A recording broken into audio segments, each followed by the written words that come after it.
Hazel Hicks, and I was teaching in education for over 30 years. And I was outraged at the fact that the lawmakers were trying to take away our rights. So, along with some friends of mine, we decided to come down and attend the hearings on collective bargaining. Now, I've been down to the State House before. I had just come down here the Thursday before that. And when we came down on that bus, the weather was nice, and we didn't think we were going to have to be outside, so we weren't prepared to stand outside. We rode down here for 2 hours. When we got off that bus and that bus pulled away, and we started walking toward the steps, people were saying, they're not letting us in, they're not letting us in.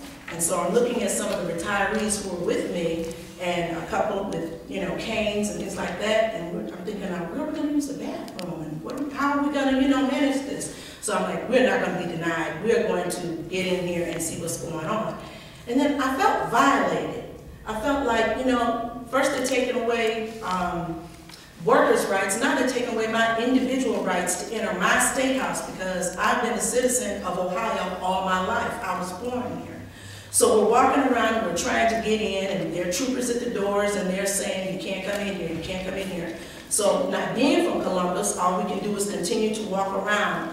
And then finally we heard some people saying, you might be able to get in around on the other side. So we persevere and go on around, and finally we see this long line, and it's getting cold. It's been cold outside. And so we stand in this long line, and I looked up there and I saw some troopers letting one person out, one person in. One person out, one person in. So we're standing there for like maybe over 30 minutes, going on almost 45 minutes. It's getting cold. We don't have gloves. We thought we were just going to get off the bus and be able to get inside. Finally, we get up to the top of the stairs, and the trooper said, you can't bring in those signs. So we let go of the signs, and we were allowed in. And when we got in, these people were standing in there and they were clapping us in and saying, welcome to the State House, welcome to the Capitol. We're glad you're here, come back, we're glad you're here. So I get inside and I walk into the atrium, and there's only like 100 or so people in there, 150 maybe. And I'm like, so I get on the phone and I start calling my fellow bus riders, telling them, you know what, walk all the way around, walk all the way around till you see this long line. Get in this long line and eventually you'll get in here. And eventually they did get in, but it was well after 6, and I saw some of them who drove down in their cars just getting in as I was leaving. My name is Mark Baumgartner. I'm a 23-year teacher in Cleveland. Teach 7th grade English. When my teaching day was done, I got in my car and I drove down here on Tuesday. I arrived about 2:45, and there was a large crowd outside the front of the State House, and so I waited around by the front doors. And they were chanting, let us in, and nobody was responding to the chants. And then at 3 o'clock, the doors were open, and about 500 people were allowed in. I did not get in that initial group. I waited around for about an hour thinking that they were going to open the doors again, and they didn't.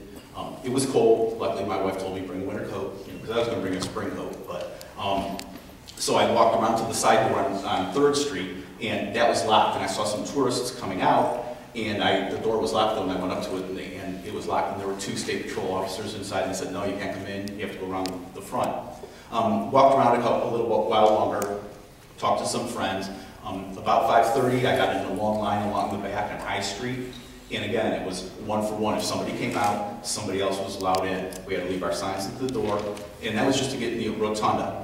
And that wasn't really crowded. And then to get to the atrium where people were sitting, again, there were 3 state troopers, and it was a 1 for 1.